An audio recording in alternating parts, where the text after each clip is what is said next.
नमस्कार दोस्तों, मैं प्रीतम साहू, सहायक प्राध्यापक इतिहास, ISB विश्वविद्यालय।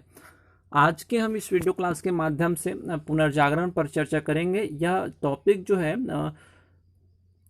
BA फर्स्ट ईयर के सेकंड पेपर विश्व का इतिहास वर्ल्ड हिस्ट्री से है, जो कि हम इस आज की इस वीडियो क्लास के माध्यम से पुनर्जागरण पर चर्चा करेंगे। तो चलिए हम स्टार्ट करते हैं। आज पुनर्जागरण का जो शाब्दिक अर्थ है फिर से जागना। 14वीं और 17वीं शताब्दी के बीच यूरोप में सांस्कृतिक और धार्मिक आंदोलन हुए, या धार्मिक प्रगति, या हम यूँ कहें कि यूरोप में जो सांस्कृतिक व धार्मिक प्रगति, आंदोलन तथा युद्ध हुए उन्हें ही पुनर्जागरण कहा जाता है। यह आंदोलन केवल पुराने ज्ञान के उद्धार तक ही सीमित नहीं था, बल्कि इस युग में कला, साहित्य और विज्ञान के क्षेत्र में भी नवीन प्रयोग हुए, नए अनुसंधान हुए, ज्ञान की प्राप्ति, नए नए तरीके खोज निकाले गए। इसमें परलोकवाद और धर्मवाद के स्थान पर मानवतावाद को प्रतिष्ठित किया। अब पुनर्जागरण वह आंदोलन था जिसके द्वारा पश्चिम के राष्ट्र मध्य युग से निकलकर आधुनिक युग के विचार और जीवन शैली अपनाने लगे। यूरोप के निवासियों ने भौगोलिक, व्यापारिक, सामाजिक और आध्यात्मिक क्षेत्र में प्रगति की। इस युग में लोगों ने मध्यकालीन संकीर्णता छोड़कर स्वयं को एक नई खोजों, नवीनतम विचारों तथा सामाजिक, सांस्कृतिक एवं बौद्धिक उन्नति से सुसज्जित किया। प्रत्येक क्षेत्र में सर्वथा नवीन दृष्टिकोण, आदर्श और आशा का संचार हुआ। साहित्यिक, कला, दर्शन, विज्ञान, वाणिज्य, व्यवसाय, समाज और राजनीति पर से धर्म का प्रभाव समाप्त हो गया। इस प्रकार पुनर्जागरण उस बौद्धिक आंदोलन का नाम है जिसमें रोम और यूनान की प्राचीन सभ्यता तथा संस्कृति पर एक नई चेतना को जन्म दिया। हम इसकी विशेषताओं पर चर्चा करेंगे। तो सबसे पहले पॉइंट देखेंगे अपन प्राचीन साहित्य की खोज, सेकेंड पॉइंट देखेंगे धर्म युद्ध का प्रभाव, फिर वही अपन थर्ड पॉइंट देखेंगे पूरब से संपर्क, फोर्थ पॉइंट पर देखेंगे अपन कला, और फिफ्थ पॉइंट पर अपन देखेंगे जो कि धार्मिक क्रांति और प्रोटेस्टेंटों का उत्थान। तो ये सभी महत्वपूर्ण पॉइंटों पर अपन चर्चा करेंगे। तो अभी हम स्टार्ट करते हैं। सबसे पहली पॉइंट है हमारा जो है इस पुनर्जागरण से रिलेटेड है। तो सबसे पहले हम चर्चा करेंगे प्राचीन साहित्य की खोज। 13वीं और 14वीं शताब्दी में 13वीं तथा 14वीं शताब्दी में विद्वानों ने प्राचीन साहित्य को पुनर्जीवित करने का प्रयास किया।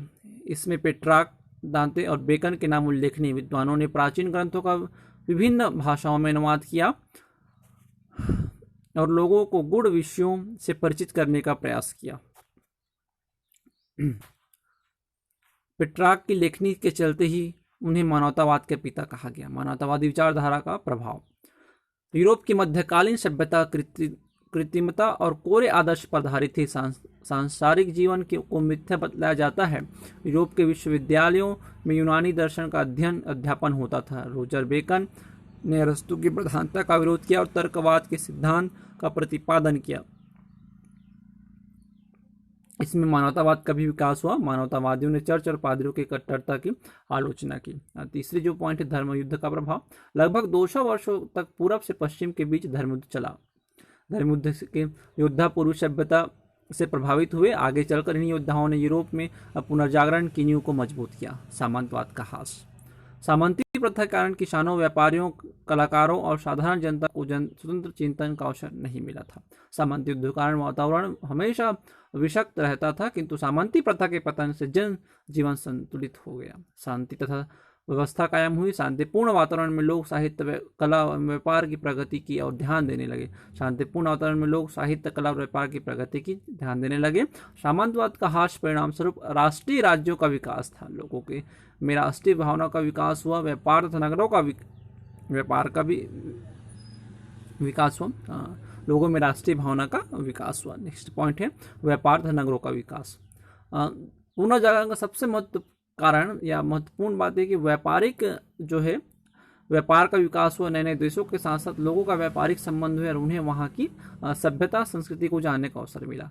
वर्तमान में विकास के नए व्यापारिक वर्ग का जन्म दिया। व्यापारी वर्ग का कटु आलोचक और कट्टर विरोधी था। व्यापारी वर्ग ने चिंतकों, विचारकों, साहित्यों और वैज्ञानिकों के प्रश्रय दिया। इस प्रकार व्यापारिक वर्ग को छत्रछाया में ज्ञान, जीवन की प्रगति, व्यापार के विकास के नए नए शहर बसे। इन शहरों में व्यापार के सिलसिले में अनेक देशों के व्यापारी आते थे। इसके बीच विचारों का आदान प्रदान होता था। विचारों के आदान प्रदान से जन साधारण का बौद्धिक विकास हुआ। पूर्व से संपर्क कैसे हुआ इनमें देखते हैं। जिस समय यूरोप के निवासी बौद्धिक दृष्टि से पिछड़े हुए थे, अरब वाले एक नई सभ्यता संस्कृति को जन्म दे चुके थे। अरबों का साम्राज्य स्पेनी और उत्तरी अफ्रीकी तक फैला हुआ था। वे अपने साम्राज्य विस्तार के साथ साथ ज्ञान विज्ञान भी फैला रहे थे। अरबों के से संपर्क के पश्चिम वालों को भी लाभ हुआ। इसके बाद है मध्यकालीन पंडित पंथ की परंपरा। अरबों से प्राप्त ज्ञान को आधार मानकर यूरोप के विद्वानों ने अरस्तु के अध्ययन पर जोर दिया। उन्होंने पंडित पंथ परंपरा चलाई। उनमें प्राचीनता तथा प्रामाणिकवाद की प्रधानता थी। प्राचीन साहित्यों को पुनर्जीवित करने का प्रयास किया। विभिन्न भाषाओं में प्राचीन साहित्य का अनुवाद के इस विचार पद्धति में अरस्तु के दर्शन की प्रधानता महत्वपूर्ण है। कागज तथा मुद्रण कला का आविष्कार। पुनर्जागरण को आगे बढ़ाने से कागज और मुद्रण कला का महत्वपूर्ण योगदान था। कागज और मुद्रण कला के आविष्कार से पुस्तकों की छपाई हुई। पुस्तकों की छपाई बड़े पैमाने पर होने लगा। अब साधारण व्यक्ति भी सस्ती दर पर पुस्तकें खरीद कर पढ़ सकता था। पुस्तकें साधारण की भाषा में लिखी जाती थी, जिसमें ज्ञान विज्ञान का को लाभ जिससे ज्ञान विज्ञान का लाभ साधारण लोगों तक पहुंचने लगा। लोग विभिन्न विचारकों और दार्शनिकों के कृतित्व से अवगत होने लगे। उसमें बौद्धिकता की जागरूकता ये महत्वपूर्ण बात है। उसके बाद है धार्मिक क्रांति और प्रोटेस्टेंट धर्म का उत्थान। 16वीं शताब्दी के प्रारंभ में असामान्यतः ईसाइयों पर कैथोलिक धर्म का प्रभाव अक्षुण्ण बना रहा, परंतु सांस्कृतिक पुनरुत्थान का परिणाम स्वरूप सर्वसाधारण जनता में जो है स्वतंत्र चिंतन की धार्मिक विषयों का वैज्ञानिक अध्ययन प्रारंभ हो गया। यद्यपि जो है प्रारंभ में चर्च ने आलोचकों या विरोधियों को नास्तिक कहकर धर्म की से निष्कासित किया तथा उन्हें समाज शत्रु कहकर मृत्युदंड दे दिया। परंतु चर्च के विरुद्ध आलोचनाएं निरंतर बढ़ती गई। वस्तुतः चर्च के विरुद्ध आलोचनाओं आधुनिक युग के आगमन एवं मध्य युग की समाप्ति की सूचक थी। 16वीं शताब्दी के प्रारंभ तक यूरोप में सर्वथा नवीन वातावरण उत्पन्न हो चुका था। अब संदेहवाद की नास्तिकता की उत्तरोत्तर वृद्धि हो रही थी, जो कालांतर में कैथोलिक ईसाई जगत के लिए बहुत बड़ी घातक सिद्ध हुई। 16वीं शताब्दी के प्रारंभ में उत्पन्न हुई नवीन जागृति ने एक महान धार्मिक उन्नति उत्पन्न कर दिया। इसके परिणाम स्वरूप कैथोलिक ईसाई चर्च के परंपरागत अधिकारों के विरुद्ध जो है सशक्त एवं सक्रिय विरोध आंदोलन प्रारंभ हो गए। यही जो है आंदोलन धर्म प्रचार के नाम से भी प्रख्यात है। आधुनिक युग के प्रारंभ में नवोत्थान ने मनुष्य के बौद्धिक विकास का पथ प्रशस्त कर दिया एवं स्वतंत्र चिंतन पद्धति को जन्म दिया। मार्टिन लूथर द्वारा जर्मन भाषा में बाइबिल धर्म ग्रंथ का अनुवाद कर प्रकाशन एवं धर्म सुधार एवं प्रोटेस्टेंट आंदोलन के लिए सबसे महत्वपूर्ण एवं सहायक कारण सिद्ध हुए। तो यह एक महत्वपूर्ण बात है। उसके बाद जो पुनर्जागरण के साथ बहुत सारे देशों में पुनर्जागरण हुआ, जिसमें से इताली में पुनर्जागरण हुआ और बहुत सारे जो है नए नए बुक्स विभिन्न विचारकों के द्वारा जो है नए नए बुक के माध्यम से जो है पुनर्जागरण को बढ़ावा दिया। तो एक महत्वपूर्ण पॉइंट्स है, महत्वपूर्ण चैप्टर है पुनर्जागरण। तो आज के इस क्लास में बस इतना ही दोस्तों। नए क्लास में नई इतिहास की जानकारी लेकर हम फिर उपस्थित होंगे। तब तक के लिए जय जोहार।